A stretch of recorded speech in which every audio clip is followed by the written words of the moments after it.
4절입니다. 4절에는 그 안에 생명이 있었는데가 나옵니다. 로고스, 즉 말씀이 생명과 빛에 대한 관계와 활동을 언급하고 있습니다. 말씀은 생명을 창조하셨으며 또 우주에서 생명을 유지하신다고 합니다. 그리고 예수님은 생명과 빛이시며 이 둘은 서로의 의존적입니다. 요한이 말한 생명 36번이나 사용되는데요. 육체적, 동물적, 생물학적 생명이 아니라 위로부터의 생명, 풍성한 생명, 활동하는 생명, 영원한 생명, 즉 곧 자신을 인간에게 계시하신 하나님의 생명이라는 것입니다. 그것은 죄로 어두워진 세상을 비추는 빛이었습니다. 그는 모든 생명의 근원이기 때문에 모든 빛의 근원도 되신다고 합니다. 그 생명은 사람들의 빛이었다라고 기록되어져 있는데 하나님의 말씀으로 창조된 최초의 것은 빛이었습니다. 창세기 1장 3절에 나오죠. 시편 기자는 생명과 빛을 함께 말하고 있는데 시편 36장 9절에 그렇습니다. 요한은 요한복음서와 서신서들, 계시록에서 빛과 생명이라는 말을 즐겨 사용하고 있습니다. 특히 요한은 여기에서 그리스도와 인류와의 관계를 성육신으로 나타내기 위해 미리 빛과 생명을 연결시키고 있다고 볼 수 있습니다. 예수님이 인류의 생명이심과 동시에 빛이기도 하였습니다. 로고스는 빛이시다. 그러나 그가 항상 빛되는 것은 생명의 매개를 통해서이다. 그리스도 안에 있는 생명은 사람들의 죽음의 세계인 어두움에서 불러내어 생명의 세계의 빛인 가운데 살게 하기 때문에 사람의 빛이 된다. 따라서 믿음으로 이 생명을 영접하는 사람은 가장 높고 가장 좋은 생명과 빛을 얻게 된다. 하나님 안에서는 계속적으로 누리게 된다고 기록되어져 있습니다. 5절입니다. 5절에는 그 빛이 어둠 속에서가 되어 있는데 빛과 어둠은 날카롭게 대조가 되어 있지만 함께 공존할 수가 없습니다. 왜냐하면 빛이 어둠을 비추면 어둠은 물러가기 때문인데요. 하나님 외의 형상으로 창조된 인간은 죄를 범함으로 그 형상이 손상되어 하나님과의 사귐을 잃고 어두운 가운데 행하고 있다고 요한일서 1장 6절, 베드로후서 2장 17절에는 말하고 있습니다.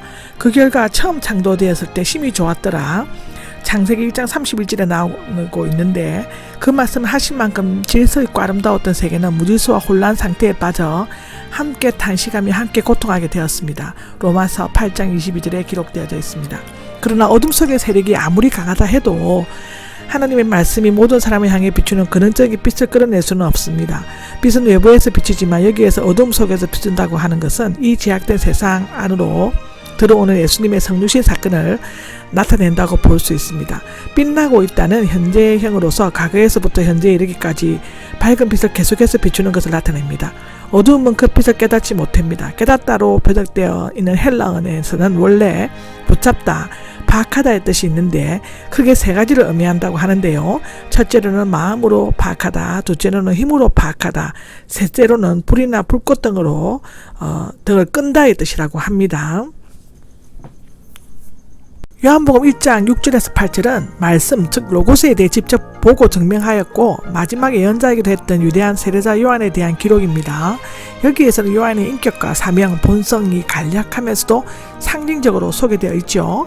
6절에 보면 요한이 나옵니다.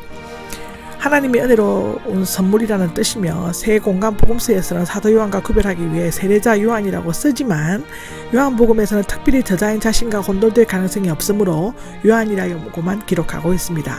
따라서 요한복음에 나오는 요한은 모두 세례자 요한입니다. 세례자 요한에 대한 세 가지로 소개가 되어 있는데요. 첫째로는 하나님께로부터 보내심을 받았다. 세 번째로는 있었다. 이렇게 되어 있는데 자세히 하나씩 보겠습니다. 첫째로 하나님께로부터 보내심을 받았다는 요한의 출처는 곧 하나님으로부터, 말씀은 하나님과 함께 친밀하고 동등한 관계를 유지하지만 요한은 하나님으로부터 나왔지만 동등하지는 않고 친밀한 교제를 가진 자입니다. 둘째로는 보내심을 받은 것인데 하나님께로부터 메시지와 서명을 받아 파송되었음을 언급하고 있습니다. 따라서 요한이 전하는 메시지나 활동하는 것은 신적인 근위를 가지고 있죠. 셋째로 있었단데 문자적으로는 사람이 존재하게 또는 역사 속에 들어오게 되었답니다. 기나긴 어둠 속에서의 획기적인 사건을 나타내는데 1절에서는 말씀이 계셨다가 미완료형으로서 영원히 존재하는 것으로 언급되었지만 여기에서는 제2부정가사로서 어느 시점에서 시작된 피조물임을 나타냅니다. 예수님께서 공생애를 시작하시기 전에 세례자 요한은 이미 엄청난 인기를 얻고 있었습니다. 사람들은 그가 마치 어둠을 비춰줄 메시아의 별인 것처럼 열렬히 환영하고 뒤따랐죠. 사도행전 18장을 보시면 됩니다. 이에 대해 한때 세례자 요한의 제자였던 사도 요한은 세례자 요한이 결코 빛이 아님을 분명히 밝히고 있습니다. 7절을 보면 정언하러가 나오는데 세례자 요한의 유일한 사명의 빛에 대해 정언하는 것입니다. 정언은 자기가 잘 아는 사실을 그것을 모르는 사람에게 정언하는 것을 의미하는데 요한은 역사 가운데 실제적으로 오신 예수님을 사실에 근거하여 정언해야 할 책임을 지니고 있었습니다. 믿게 하려는 것이다는 세례자 요한의 임무에는 빛에 대해 정언함으로써 사람들로 하여금 참빛이신 예수님을 믿게 하려는 것이었습니다. 특히 요한은 믿는다는 현재형 동사를 98번 사용하고 기자들이 사용한 것은 8배입니다. 사용하고 있는데 이것은 실천적인 믿음을 강조하는 것입니다.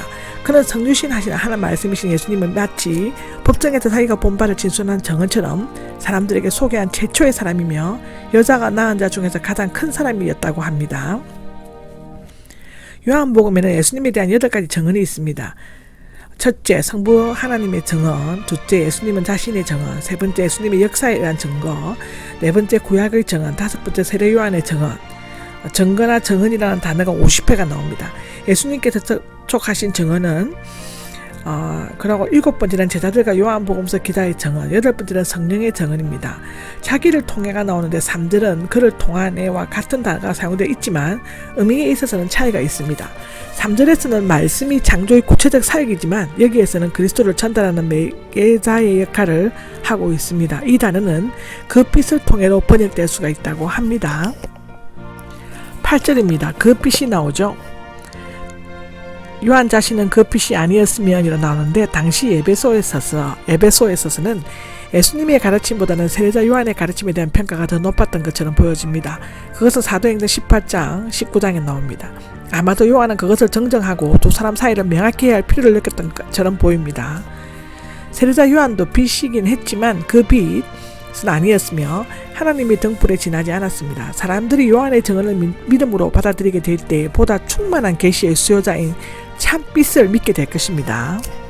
9절입니다. 9절에는 참빛은 참을 의미하는 신뢰할 만한 거짓 없는 순수한 진실한 이상적인 것인데 거짓에 대한 참되기라는 뜻과 불완전에 반대되는 완전한 뜻을 가지고 있는데요. 꾸며낸 것에 반대되는 실제적이고 순수한 것을 나타냅니다. 이것은 배를 잘못 인도하여 난파시키는 거짓된 빛이 아니라 안전하게 항구로 인도하는 믿을 만한 빛, 곧 참되고 진정한 빛을 말합니다. 그리스도께서 오시기 전에 모든 빛은 빛 그 자체가 아니라 그것의 강체나 일부분에 지나지 않았습니다.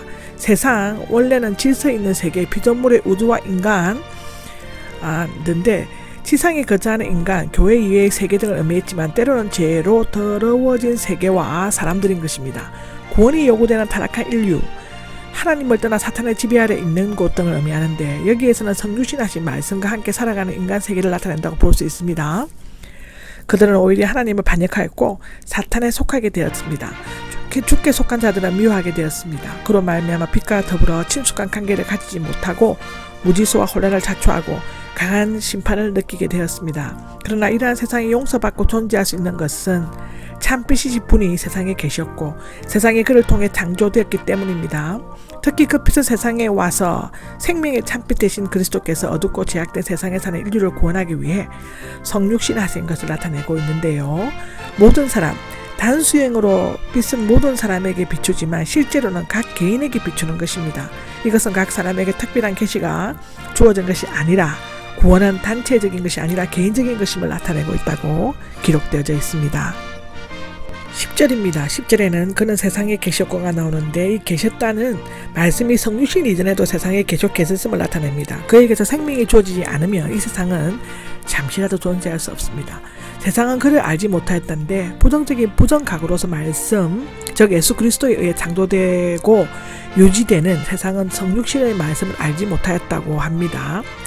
안다는 인식하다, 분별하다, 인정하다의 부정각으로서의 비상적으로 아는 것이 아니라 관계를 통해 인격적으로 아는 것을 말합니다.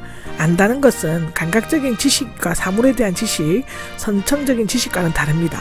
여기서 아는 것은 남녀 간의 성적인 관계를 나타낼 때 사용될 정도로 친밀한 관계를 통해 예수님이 그리스도라는 것을 확실히 아는 것을 의미합니다.